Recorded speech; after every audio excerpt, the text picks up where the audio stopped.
அதிமுக கூட்டணிக்கு வருமானன்ற கேள்விக்கு 8 மாசம் இருக்கு, பொறுத்திருந்து பாருங்க அப்படின்ற அளவுல ஒரு பதில் வச்சுட்டு நாம் தமிழர் கட்சி அதிமுகவோட கூட்டணி வைக்க மாட்டோம். அவங்க என்ன சொன்னாங்கன்னு சொல்லுங்க. இல்ல, அது வந்து 8 மாதங்கள் இருக்கு, நாங்க வந்து அதுக்கான காலம் இருக்கு, நிச்சயமா வருவாங்க அப்படின்ற மாதிரி சொல்லியிருக்கோம். அதே தான் நான் சொல்றேன், 8 மாதம் இருக்கு, பொறுத்து இருந்து பாருங்க.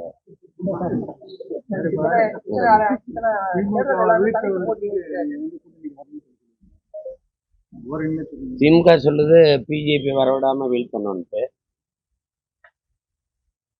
அது ஒரு அணி. திமுக மறுபடியும் வரவிடக்கூடாது, அதை வீழ்த்தணும்னு அது ஒரு அணி. அவங்க ஓரணிங்கிறாங்க, நாங்க மட்டும்தான் ஒரே அணியில இருக்கிறோம். இது எல்லாத்தையும் வீழ்த்தணும்ட்டு எங்களுக்கு ஒரு கோட்பாடு இருக்கு. ஒரு தீமைக்கு மாற்று தீமை இல்லை. நெருப்பை வச்சு அணைப்பது கடினம். நெருப்பை அணைக்கிற நீர் யாருன்னு இருக்குல்ல.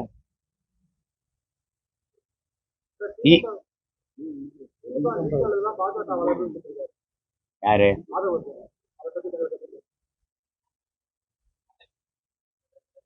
எல்லாம் ஒண்ணும் கிடையாது. இங்க மாறி மாறி ஆண்ட இந்த ஆட்சியாளர்கள் இந்திய கட்சிகளின் தேவையை ஏன் ஏற்படுத்துறாங்க? இந்த மண்ணுக்கு மக்களுக்குமான தேவைகளை அதிகாரத்தில் இருப்பவர்கள் நிறைவேற்றி இருந்தா அந்த கட்சிகள் இந்த நிலத்துக்கு வர வேண்டிய வளர வேண்டிய அவசியம் ஏன் உருவாகுது? வலிமைமிக்க காவல் படையை வைத்திருக்கிற நாம சிபிஐ விசாரணை கேட்கும்போது அப்ப நம்மகிட்ட இருக்கிற காவல்துறையை விட மத்தியில் ஆட்சியாளர்கள்ட்ட இருக்கிற அந்த சிபிஐ சிறப்பா விசாரிக்கும், நீதியை நிலைநாட்டும், உண்மையை வெளிக்கொண்டு வரும்னா அது அரசே கேட்கறது, ஆட்சியாளர்களே கேட்கறது எப்படி? அதனால ஒண்ணும் இல்லை. அவங்க இந்திய கட்சிகள் தமிழ்நாட்டுக்கு ஏன் தேவை ஏன்னு சொல்லுங்க. எனக்கு அதுக்காக நிற்பாங்க காங்கிரஸோ அல்லது பாரதிய ஜனதாவோ. தமிழ்நாட்டுக்கு தேவை ஏன் யாராவது சொல்லுங்க. காவிரி நதிநீர்ல எனக்காக நிக்குமா? ஒரு சொட்டு தண்ணி கூட கொடுக்க முடியாதுன்னு சொல்றது காங்கிரஸும் பாரதிய ஜனதாவும் தான். கர்நாடகால முல்லை பெரியாற்று நதிநீர் உரிமைக்கு காங்கிரஸ் எனக்காக நிக்குமா? தமிழ் மொழி மீட்சி, தமிழ் மொழி வளர்ச்சி அதுக்கு ஏதாவது நிக்குமா? என் நிலத்தின் வளத்தை காக்க நிக்குமா? என் மலை, என் மணல், என் காடு, என் கடல் எதாவது நிக்குமா? ஏதாவது கட்சி நிக்குமா? இல்ல திராவிட கட்சிகள் தான் நிக்குமா? இந்த கட்சிகள் தான் நிக்குமா? இப்ப நெய்வேலி பழுப்பு நிலக்கரை 66 ஏக்கர் எடுத்தாச்சு, மறுபடியும் 26 ஏக்கர் எடுக்க போகுது. ஒரு நல்வாய்ப்போ கெடுவாய்ப்போ இந்திய நிலப்பரப்புல 81 விழுக்காடு நிலக்கரி என் தாய் நிலத்துல தான் இருக்கு. அவன் என்னை குறி வச்சு இங்க இருந்து போய் மன்னார்குடி வரை தோண்டி போவான். உங்களுக்கு புரியுதுன்னு நினைக்கிறேன். போரின் பேரழிவுக்கு பிறகு கூட மக்களை அந்த இடத்துல மறுகுடியேற்றம் செஞ்சிட முடியும். ஆனா நிலக்கரி எடுத்த இடத்துல, அணு உலை வெடிச்ச இடத்துல, மீத்தேன் ஈத்தேன் எடுத்த இடத்துல மறுபடியும் என் மக்களை குடியேற்ற முடியும். அப்ப இருக்கிற கொஞ்சோண்டு நிலப்பரப்பு வாழ்விடத்தை இழந்து சொந்த நாட்டிலே நாங்க அகதிகளாக்கப்படுவோம், நிலமற்ற அடிமைகளாக ஆக்கப்படும்.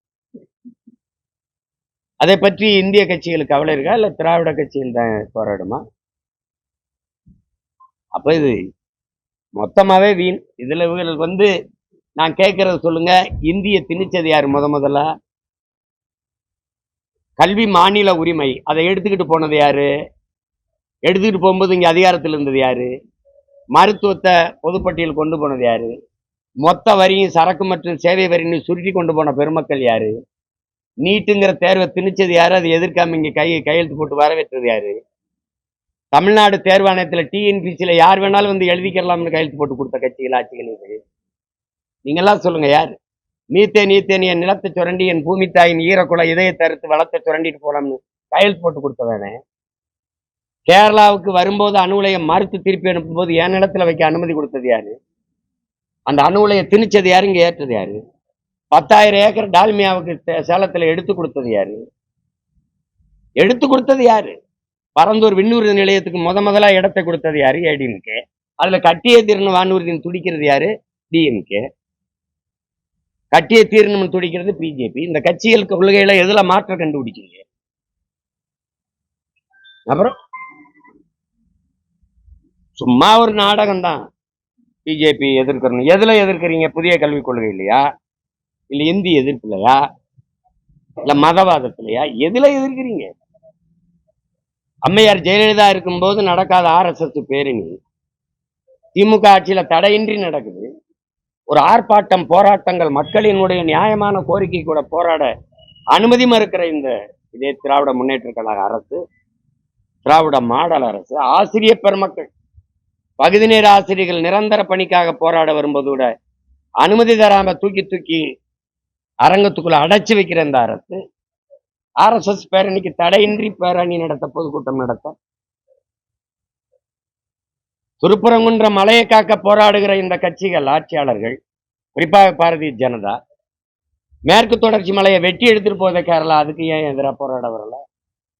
அந்த மலையோட இந்த மலைக்கு இருக்கிற புனிதம் என்ன? அப்படி சொல்லுங்க, நீங்களாம் சொல்லுங்க. சும்மா பேசுவாங்க. பாரதிய ஜனதா கட்சி, காங்கிரஸ் எனக்கு எதுக்குன்னு சொல்லுங்க. இதுக்காக காங்கிரஸ் இருக்கணுங்க, இதுக்காக பிஜேபி இருக்கணும்.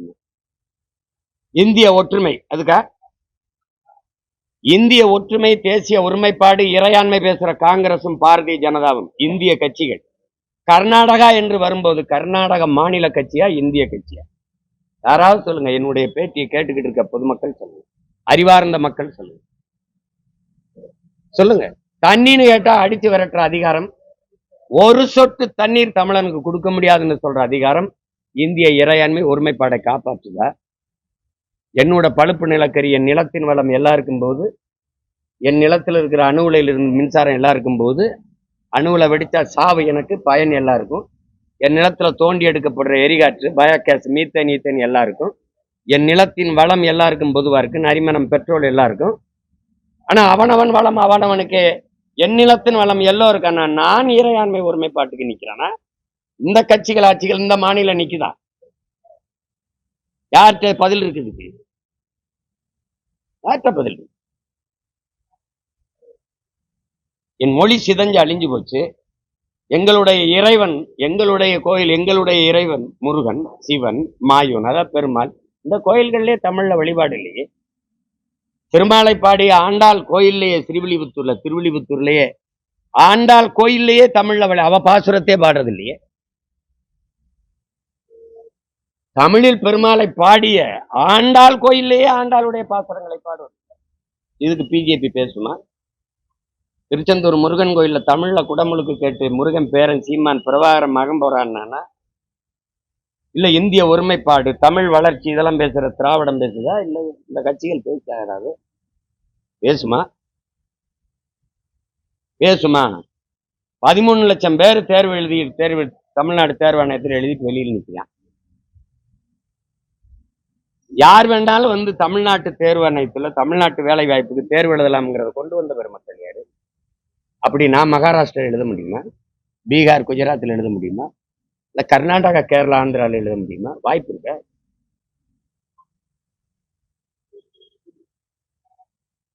இது வந்துடக்கூடாது, அது இது வந்துடக்கூடாதுன்னு ஆட்சியாளர்கள் ஆட்சியின் சாதனை இவ்வளவு நலத்திட்டங்களை கொண்டு வந்திருக்கோம், இவ்வளவு நற்திட்டங்களை மக்களுக்கு நிறைவேற்றிருக்கோம். மீண்டும் இந்த ஆட்சி, இந்த நல்லாட்சி முறை தொடர எங்களுக்கு வாய்ப்பு கொடுங்கன்னு சொல்லி கேட்கறதுக்கு யாருக்காவது இருக்க? இந்த கட்சி ஆட்சிகள் ஏதாவது ஒன்று சொல்ல முடியுமா? குடும்ப தலைவிக்கு 1000 கொடுத்தோம், இப்ப 1500 கொடுக்க இருக்கோம். எங்க அம்மாவுக்கு 1000 கொடுத்தீங்க, என் தங்கச்சிக்கு 1000 கொடுத்தீங்க, என் தம்பிக்கு 1000 கொடுத்தீங்க. தமிழ் மகன், புதுமை பெண், குடும்ப தலைவிக்கு 1000. சரி, படிக்க போகும்போது என் தம்பிக்கு 1000, படிக்க போகும்போது என் தங்கச்சிக்கு 1000, படிச்சுட்டு 2 வருஷத்துல நின்ன பிறகு 1000 எவன் கொடுப்பேன்? படிக்க போகும்போது 1000, படிச்சுட்டா வேலை கிடைக்குமா? எங்க அம்மாவுக்கு, என் தம்பிக்கு, என் தங்கச்சிக்கு 1000 கொடுக்கறத நிறுத்தி ஆண்டுக்கு 12,000 கோடி செலவாகுது. அதுல ஒரு ஆண்டுக்கு அந்த 12,000 கோடி 2 வருஷம்னாலும் 24,000 கோடி செலவாகுது. இந்த 24,000 கோடிக்கு எனக்கு வேலை வாய்ப்பை பெருக்கிறதுக்கு ஒரு திட்டத்தை கொண்டு வா. படிச்சுட்டு வெளியில் நிக்கிற எனக்கு வேலை கொடு. நான் என் ஆத்தாளுக்கு 1000, என் தங்கச்சிக்கு 1000, என் தம்பிக்கு 1000 நான் கொடுக்குறேன். 24,000 கோடியை இலவசம் கொடுத்துட்டு இதுல இழக்கிற பணத்தை எங்க வாங்குற? கடன் 10 லட்சம் கோடியை தொடுது, வட்டி மட்டுமே 60,000 கோடி கட்டுறோம். இதெல்லாம் பதில் இருக்கா? கடன் வாங்கி செலவழிப்பது வளர்ச்சின்னு ஒரு நாடு சொல்ல வருதா? தடையற்ற மின்சாரம், தரமான போக்குவரத்து, பயணிக்க நல்ல பாதை, குடிக்க தூய நீர், படிக்க உயர்ந்த கல்வி, பார்க்க சிறந்த மருத்துவம் இந்த நாட்டில் இருக்கா? அதுக்கு இந்த பணம் முதல் 10 லட்சம் கோடி செலவழிக்கப்பட்டிருக்கா? யார்கிட்ட பதில் இருக்கு? தனியார் போக்குவரத்து சிறப்பா இருக்கா? அரசு போக்குவரத்து சிறப்பா இருக்கா? தவிச்ச வாய்க்கு தண்ணியை கூட தரமா தன் நாட்டு குடிகளுக்கு கொடுக்க முடியாத அரசா தரிசா? அதையும் அப்போலோ, கிண்லே, மினரல் அவையான் கொடுக்குறா? அக்வாபினெல்லாம் யார் அவன்? போக்குவரத்து ஒழுங்கா இருந்தா ஊபர், ஓலோ அந்த முதலாளி எந்த நாட்டுக்காரன்? எந்த ஊருக்காரன்? ஆன்லைன் வர்த்தகம் பண்ணி பல கோடி குடும்பம், 2 கோடி குடும்பம் பழச்சுக்கிட்டு இருந்துச்சு. இந்த ஆன்லைன் வர்த்தகம் அவன் யார்? அந்த முதலாளி எங்க இருக்கான்? கண்ணுக்கு தெரியாத ஒரு இடத்துல இருந்து காற்றை வியாபாரம் பண்ணிட்டு இருக்கான அந்த முதலாளி யார்? அவன்? 24 மணி நேரத்துல 18 மணி நேரம் நம்முடைய பிள்ளைகள் ஊபர், ஓலோல ஓட்டி உறக்கம் இல்லாம போய் விபத்தாகுது, மனநோயாளி ஆகுறாங்களே. இதை பற்றி அரசு கவலைப்படுமா? எதுக்கு வந்து நிப்பான்? என் வீட்டு இளவு காலாதவன் ஓட்டுக்கு மட்டும் என் வீட்டுல வந்து நின்றுவான். 840 மீனவனை தொட்டிருக்கான், பல 100 மீனவன் இதுவரை ஜெயில கிடக்குறான், அதை பத்தி பேச மாட்டான். கடல்ல நான் மீன் பிடிக்கிற உரிமை இழந்திருக்கேன், அதை பத்தி பேச மாட்டான். விவசாய விளைய வச்ச ஒரு உரிய விலை இல்லை, கொள்முதல் இல்லை. நான் விளைய வச்சு கொடுக்கறத சேமிச்சு வைக்க சேமிப்பு கிடங்கு இல்லை, மாவட்ட தலைநகர் இல்லை. டாஸ்மார்க் சரக்கை எப்படி வச்சு பாதுகாக்கிறாங்க? என் ஆத்தாள் அப்பனு விளைய வச்சு கொடுக்குற வெங்காயம், அரிசி, பருப்பு, வெண்டைக்காய், சொந்த கம்பு, கேழ்வரகு இதை எப்படி பாதுகாக்கிறான்னு ஒரு தடவை பாருங்க. அரசு பள்ளிக்கூடம் 70 லட்சம் 80 லட்சம் செலவழிச்சு கட்டி விட்டு பள்ளிக்கூடம் வீட்டுக்கு வர்றதுக்கு முன்னாடி மேற்கூரை இடிஞ்சு பிள்ளைய மண்டையில விழுகுது. இதெல்லாம் ஒரு திட்டம், இது ஒரு ஆட்சி முறை. எதற்காக பிஜேபி சாமி கும்பிடுறது? எனக்கு என் சாமி எப்படி கும்பிடுறது நீ சொல்லிக் கொடுக்க போறியா? எனக்கு தெரியாதா? நீ வணங்குகிற சாமி கிட்டே நிப்ப, வாழ்ற பூமியை பத்தி கவலைப்பட்டிருக்கியா? எனக்கு கும்பிட 1 கோடி சாமி இருக்கு, வாழ ஒரே ஒரு பூமி தான் இருக்கு. அதை பத்தி இந்த கட்சி ஆட்சிகள் கவலைப்படுமா? 32,000 செத்து போச்சு, அதை பத்தி சிந்திக்குமா? சொல்லுங்க. நீர் ஓடுன ஆறெல்லாம் கழிவு நீர், சாய நீர் ஓடுகிற காவாயா மாதிரி நிக்குது, அதை பத்தி கவலைப்படுமா? அது என் பூமி தாயின் மார்பு மூல பூமி தாயின் மார்பு மலையை கல்குவாரி அறுத்து விற்கிறானே, கற்கள் மணல்னு, அதை பத்தி கவலைப்படுமா? அரசே அனுமதி கொடுத்து விற்குது. உலகத்துல எவனாவது தாயின் மார்பு சமைச்சு சாப்பிட்டா சுவையா இருக்கும்னு சிந்திப்பானா இந்த மகனாவது? என் தாயின் மார்புல எனக்கு மட்டும்தான் பால் ஊட்டினா என் தாய். நான் பூமி தாயின் மலை மார்பு உலக உயிர்களுக்கு பால் ஊட்டுது. அதை போய் அறுத்து வீசினா மலை இல்லைன்னா ஒரு நிலம் பாலைவனம் ஆயிருங்கிற அடிப்படை அறிவியல் உயிரியல் உண்மை கூட தெரியாத ஆட்சியை கொடுத்தது யாரு? வீடு எப்படி கட்டுறேன்னு எத்தனை ஆயிரம் ஆண்டுகளா இந்த பூமியில என் முன்னோர்கள் வாழ்றாங்க.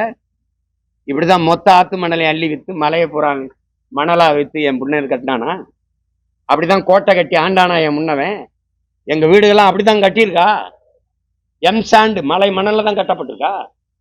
மலையை வெட்டி ரோடு போடுவா, மாலையை கட்டுவா, வேகமா கார்ல போடுவா, வீட்டுக்கா சுடுகாட்டுக்கா? எங்க போற வேகமா? எங்க போற? சுவாசிக்க காத்து இருக்கா? காற்றை சுவாசிக்கிறியா? கந்த தூசியை சுவாசிக்கிறியா? குடிக்க தண்ணி இருக்கா? தண்ணீரா விஷமா? பிறந்த குழந்தை 3 வயசு குழந்தை 4 வயசு குழந்தைக்கு புற்று வருது, ஏன் வருதுன்னு எந்த அறிவியல் அறிஞன் எந்த மருத்துவ மேதை நிரூபிப்பான்? தாய்ப்பாலை தவிர எதவும் இல்லாத குழந்தைக்கு எப்படி புற்றுநோய் வருது? கஞ்சா குடிச்சா, அபின் போட்டுச்சா, கொக்கைன் படிச்சா, புயல பயன்படுத்தா, சுருட்டு குடிச்சா, சிகரெட்டு குடிச்சா, வெத்தலை பாக்கு படிச்சா? இல்லையே, எப்படி வந்துச்சு? தாயின் மார்ல பால் குடிச்சதை தவிர எதுவும் செய்யலை, ஏன்னா பால் விஷமாயிடுச்சு. தாயின் பால் எப்படி விஷமாச்சு? எதன் பொருட்டும் கலப்படம் இல்லாத நஞ்சில்லாத தாயின் மார்பில் இருந்து வந்த பால் எப்படி விஷமாச்சு? அவள் உண்ட உணவு விஷமாயிடுச்சு. உணவு எப்படி விஷமாச்சு? கண்ட பூச்சி மருந்துகளை, நச்சுகளை விதை உரமா போட்டு பூச்சி மருந்துகளை, உயிர்கொல்லிகளை கொண்டு போய் பூக்கள்லையும் காய்கள்லையும் கொட்டி விஷமாக்கி சாப்பிட்டு எல்லாம் 100 மரணத்துல 95 மரணம் புற்றா இருக்கு. காரணம் யார் சொல்லுவா? பணக்காரன் நோய் எதுன்னு கேட்பான். எங்களுக்கு ஒரு மதிப்பெண்ணுக்கு சர்க்கரை நோய்னு எழுதுவோம். இன்னைக்கு சர்க்கரை நோய் பணக்காரன் நோயா? எல்லாருக்கும் இருக்கிற ஒரு நோய் எதுன்னு கேட்டா சர்க்கரைன்னு வருது. இப்போ அந்த அளவுக்கு போய்கிட்டு இருக்கு. அதை பத்தி கவலைப்படுமா? அன்வர் ராஜா வந்து அதிமுக பாஜக அதிமுகவை வந்து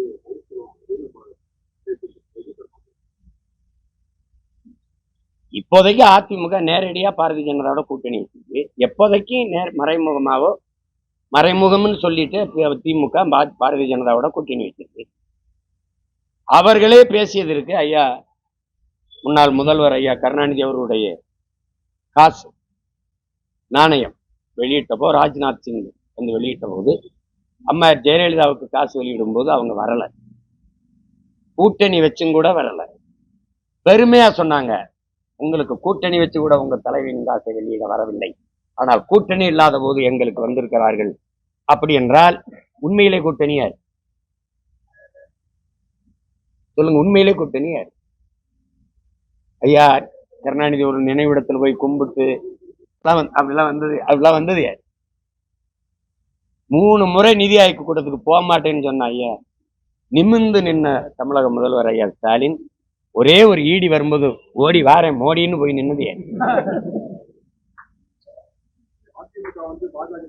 சும்மா 2 கட்சியும் நடிக்குங்க, 2 கட்சியும் நடிக்க. நான் சொல்றேங்க, பிரபாகரன் மகன் சொல்றேங்க, நான் சொல்றேன், என் மூதாதைகளினுடைய மூச்சு காற்று சுவாசிக்கிற மகன் சொல்றேன். நான் இருக்கிற வரை பிஜேபி வளராது, வெல்லாது. வேற ஏதாவது யார்ட்டையா சொல்லுங்க. அப்படி சிங்காதி சிங்கமா ஒரு மகன் சொல்லணும்ல. என் பிஜேபி காங்கிரசின் கோட்பாடு என் நிலத்துக்கு எங்க பொருந்தது தம்பி? எங்க பொருந்தது சொல்லுங்க. அப்புறம் எதுக்கு எனக்கு தேவைப்படுது சொல்லுங்க தம்பி? என் மொழிக்கு பேசுமா, என் இனத்துக்கு பேசுமா, என் கலைக்கு பேசுமா, என் பண்பாட்டுக்கு பேசுமா, என் வாழ்க்கை பற்றி எதை பத்தி கவலைப்படாத ஒரு கட்சி எதுக்கு தம்பி? அப்ப திமுக என்ன சொல்லியிருக்கணும்? அதிகாரத்தில் இருக்க என்ன சொல்லணும்? பாரதிய ஜனதாவின் தேவை இங்கு ஏற்படாது. ஏன்னா நான் அப்படிப்பட்ட ஆட்சியை கொடுத்துக்கிட்டு இருக்கேன். நாங்கள் இருக்கிற வரை பிஜேபி வராதுன்னு தானே சொல்லணும் தம்பி. ஒரு வீட்டுக்கு வாயில் காவலன் எதுக்கு போடுறீங்க? வாட்ச்மேன் எதுக்கு போடுறீங்க? திருடன் வருவதற்கு முன்பு தடுத்து பிடிக்க. திருடன் வந்து திருடிக்கு ஓடும்போது விரட்டி பிடிக்க இல்ல. நீ விரட்டி பிடிக்கிறன்னு கூட சொல்லல. வந்துருவான், கதவை பூட்டிக்க, சன்னலை பூட்டிக்க, நல்லா ஒரு பூட்டுக்கு 2 பூட்டு போட்டுக்க, வந்துருவான், திருட வந்துருவான். அப்புறம் புடுங்கிறதுக்கா நீ வாசல்ல நிக்கிற வாட்ச்மேனா? இவ்வளவு பெரிய அதிகாரத்தை வச்சுட்டு வரமாட்டான்டா, நான் விட மாட்டேன்டா, அப்படிதானே சொல்லணும்? சொல்லுங்க, நீங்க சொல்லுங்க. வந்துரும் பிஜேபி, வந்துரும் பிஜேபி, வந்துரும் பிஜேபி, வந்துரும். என்ன குடுகுடுப்புக்கார மாதிரி அடிச்சு சுத்தி தெரிஞ்சா அப்படி? அதுல இன்னொரு குடும்பம் வாங்கி தெரியுமில, சீமானுக்கு போட்டா பிஜேபி வந்துருண்டே, என் வீட்டுல சுவிட்ச போட்டா என் வீட்டுல தான்டா லைட் எரியும். வைத்தியக்காரப்பட எனக்கு போட்டா நான் தாண்டா வருவேன், பிஜேபி வரும். BJP B team, BJP B team, BJP B team. நான் பி டீம்னா ஏ டீம் ஒண்ணு இருக்குல்ல, ஏடிஎம்ல ஏ டீம்னு ஒண்ணு இருக்குல்ல, அது யாரு? அதான் டிஎம்கே. நாம பி டீம்னா ஏ டீம் யாருப்ப? பிஜேபி இருக்கு, அதுக்கு நாங்க பி டீம். அப்ப ஏ டீம்னு ஒண்ணு இருக்குல்ல, அவன் யாரு? அதான் டிஎம்கே. இல்லம் தேடி கல்வி எதுல இருக்கு? புதிய கல்விக் கொள்கையில இருக்கா, வேற எதுல இருக்கு சொல்லுங்க? இல்லம் தேடி கல்வி எதுல இருக்கு?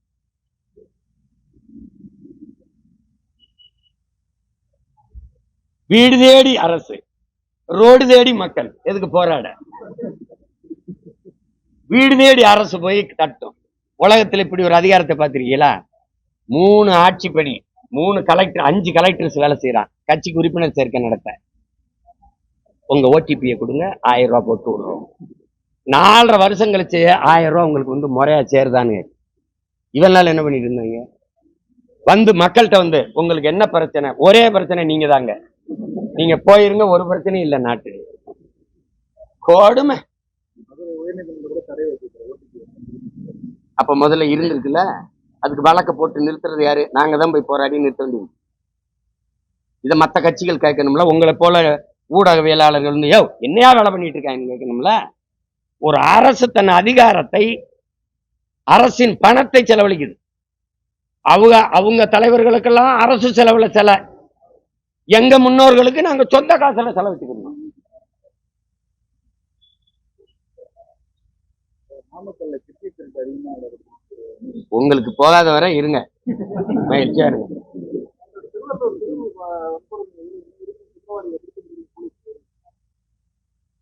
நான் என்ன சொல்லி அத நீங்க வந்து சிக்கனா சீமான்னு மொத்த கேள்வி என்கிட்ட கேட்க கூடாது. நீங்க யாருக்கு ஓட்டு போட்டீங்க, யார்கிட்ட காவல்துறை இருக்கு, யார்கிட்ட அதிகாரம் கேட்கணும். ஒரு நாடு இந்த மாதிரி செயல்கள் இப்ப அதிகரிப்பாடுதுன்னா இந்த சமூகம் குற்ற சமூகமா மாறிக்கொண்டிருக்கு அப்படிங்கிறது பொருள் நம்ம புரிஞ்சுக்கணும். தம்பி, மருத்துவ படிப்புக்கு மரியாதை இருக்கு அப்படின்னா அங்க நோயாளிகள் அதிகம், காவல்துறை, வழக்கறிஞர்கள், நீதிமன்றத்தில் கூட்டம் அதிகமா இருக்கு, சிறையில கூட்டம் அதிகமா இருக்கு அப்படின்னா அந்த சமூகம் குற்றச்சமூகமா வளருதுன்னு அர்த்தம். எந்த நாட்டில் வேளாண் குடிமக்கள், உழவர் குடிகள், நெசவு குடிகள், ஆசிரிய பெருமக்கள் போற்றப்படுகிறார்களோ அந்த சமூகம் தான் வாழும் வளரும் அறிவார்ந்த சமூகமா. உழவன் உயிர் கொடுக்கிறான், உயிர் உணவை கொடுக்கிறான். நெசவாளன் மானத்தை மறைக்கிற உடையை கொடுக்குறான், உணவை கொடுக்குறான், ஒருத்தன் உடையை கொடுக்குறான். இது ரெண்டும் தான் மக்களுக்கு உயிரானது. இது ரெண்டையும் செய்யறவன் தொழிலாளி அல்ல, தெய்வம். அதுக்கப்புறம் அறிவை வளர்க்கிற ஆசிரியர் பெருமக்கள், அவன் தெய்வம். இந்த மூன்று தெய்வங்களும் போற்றப்படுகிற நாடுதான் உலகத்தின் தலை சிறந்த நாடா மாறும். மருத்துவர்கள் வர வேண்டாம் என்பதில்லை, மருத்துவர்கள் தேவைப்படாத நோயற்ற சமூகத்தை உருவாக்குவதுதான் சிறந்த நிர்வாகம், ஆட்சி முறை. அப்ப என்ன செய்யணும்? எங்க அப்பா நம்மால் சொல்ற மாதிரி நஞ்சில்லா உணவு அதுவே நம் கனவுன்னு சொல்லணும். நீங்க நாடையே ஒரு போதை கூடாரமா மாத்திட்டு தெருவுக்கு தெருவு டாஸ்மார்க்க திறந்து வச்சு கோயில்கள், வழிபாட்டு தலங்கள், பள்ளிக்கூடங்கள், கல்லூரிகள் எல்லா இடத்துலையும் கஞ்சா சாக்லேட் விற்குதா இல்லையா? பள்ளிக்கூடத்துக்கு இல்லை. அப்புறம் எல்லா இடத்துலயும் நிறைந்த போதையில வச்சுக்கிட்டு 10 வயசு பிள்ளைய கெடுத்து விட்டான், 50 வயசு கிழவையை கெடுத்து விட்டான், இங்க கொண்டு விட்டான், இங்க குத்தி விட்டான்னா அப்புறம் நடக்காம என்ன பண்ணும்? ஆட்சி அப்படி இருக்குது. ஒரு ஆட்சி சரியில்லை என்றால் அந்த ஆட்சியாளனின் குற்றம் இல்லை, அந்த ஆட்சியாளனை அரியணையில் அமர்த்திய மக்களின் குற்றம் தான்ங்கிறான். இப்ப யார் குற்றவாளி? நீங்களும் நானும் தான் குற்றவாளி. நடவடிக்கை எடுக்கலையேன்னு கேட்குறீங்கல்ல, அடுத்த முறை என்ன பண்ணுவீங்க? நண்ட அரசு நடவடிக்கை எடுக்கலையே அவருக்கே தான் ஓட்ட போடுவீங்க. இப்ப கிட்னி திருடுறாருன்ற, கிட்னியை மட்டுமா திருடுறாங்க? அது மட்டுமா திருடப்படுது? மனிதனின் கிட்னிக்கு இவ்வளவு பதறிய பூமி தாயின் ஈதான் இதய கொலை, ஈரல், சிறுநீரகத்தை அறுத்துட்டு போறான, அதை என்ன பண்றது? அதை என்ன பண்றது? இன்னைக்கு உங்களோட பதில் திமுக மாற்று அதிமுக, அதிமுக மாற்று திமுக கூட்டணி விவகாரத்துல. அப்போ வரும் சட்டமன்ற தேர்தல் அதிமுக கூட கூட்டணி இல்லைன்றது உறுதிப்படுத்திக்கலாமா? ஏன் அவ்வளவு அவசரப்பட்டு உறுதிப்படுத்தீங்க? அதான் ஐயா சொல்றாருல, இன்னும் 8 மாசம் இருக்குன்ட்டு. இன்னும் 8 மாதங்கள் இரு. இப்ப நாங்க கூட்டணி போல அவருக்கும் அழைப்பு போட்டாங்க சார். அவர் நாங்க போல, நாங்க தனித்து வெற்றி பெறுவோம். அடுத்த கட்சியின் நிலைப்பாட்டை நான் பேச முடியாது. எங்க நிலைப்பாட்டை என்னமோ இன்னைக்குதான் நான் கட்சி ஆரம்பிச்சு பேசுற மாதிரி சொல்லுங்க. 12 ஆண்டுகளா சொல்லிக்கிட்டே வரேன், 15 ஆண்டுகளா ஏற்கனவே சொல்லிட்டேன். கொஞ்சம் பொறுங்க. நீங்க சொல்றத பார்த்தா பொறுமைன்னா நிலைப்பாடு மாறுமா சார்? தொடர்ந்து எல்லாம் தனிச்சுதான் போட்டிட்டு போட்டிவிடுற மாதிரி சொன்னா இப்ப எனக்காக நீங்க சிந்திக்காதீங்க. எனக்கு சிந்திச்சு அறிவு காது வழியே வலியுது, துடைக்கிறதுக்கே கை துண்டு வச்சுருக்கீங்க. எனக்காக நீங்க சிந்திக்காதீங்க, பொறுத்துருங்க. வேற ஏதாவது திட்டம் இருக்கா? நான் தமிழர் கட்சியில மாற்றம் இல்ல.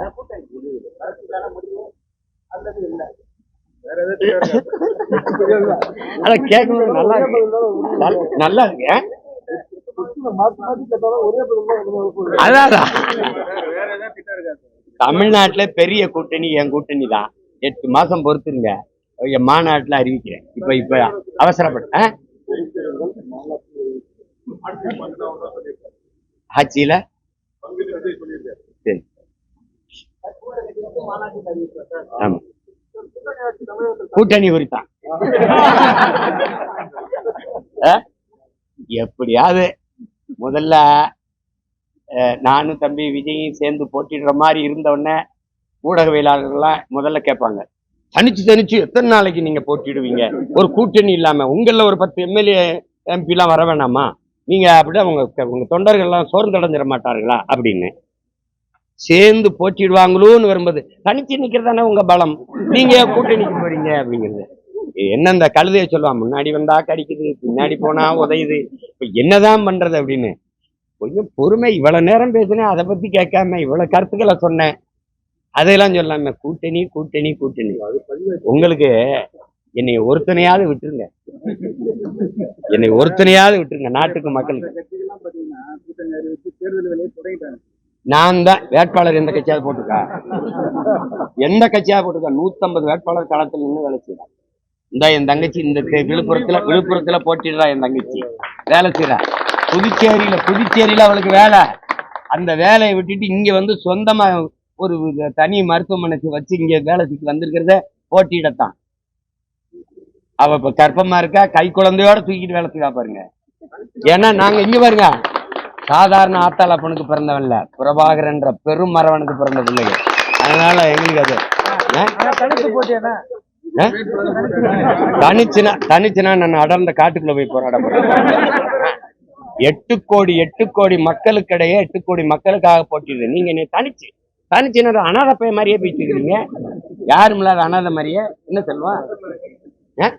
உங்களுக்காக தான் நான் போட்டியிடுறேன். அதை விட்டுவிட்டு நீங்க தனிச்சு போட்டுங்க. மரங்களுக்கு மாநாடு, மலைகளின் மாநாடு, தண்ணீரின் கண்ணீர்னு தண்ணீருக்கு மாநாடு. தண்ணீர் பேசும் பாருங்க, உங்ககிட்ட தண்ணீர் பேசும் பாருங்க. நாட்டே என்னை என்னதாண்டான்னு நினைக்கிறீங்க அப்படின்னு. கவிப்பேரரசு ஐயா வைரமுத்து சொல்ற மாதிரி இந்த தாய்ப்பாலும் தண்ணீரும் மலிவா கிடைக்கிறதுனால உங்களுக்கு மதிப்பு தெரியல இல்லையா? காலுக்கு கீழே மிதிப்படுறதுனால பூமியின் மதிப்பு உங்களுக்கு தெரியல. இருங்க ஒரு நாள் அவன் திறார்ல ஐயா கவிக்கு அப்துல் ரஹ்மான், சுமந்த தாய் 10 மாசம் தான் வயிற்றுல சுமந்தா நம்மள. ஆனா இறந்த பிறகு பெற்ற தாய்க்கே நான் பிணந்தான். ஆனால் எல்லாரும் நிராகரிக்கப்பட்ட பிறகு இவன் என் பிள்ளைன்னு மறுபடி வயிற்றுல இந்த பூமி தாய் தான் தாங்கிக்கிறான்றாள். பெற்ற தாயை விட மேலானவள் பூமி தாய் தான். அதை புரிஞ்சுக்கிட்டு இந்த தேர்தல்ல விவசாய சின்னத்துக்கு ஓட்ட போட்டு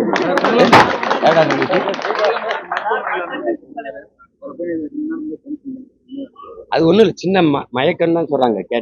2 நாள் ஓய்வு. அவரு முதல் நாள் வந்து ஐயா மூக்காமுத்து அவர்கள் மரணிச்சிருந்தார். 2 நாள் உறக்கம் இல்லாம முழிச்சிருந்திருப்பாரு. அதனால ஒரு சோர்வு வர்றதானே, அது ஒண்ணும் இல்லை. அவரு குணம் பெற்று வருவார், வரணும். வாழ்த்துறேன்.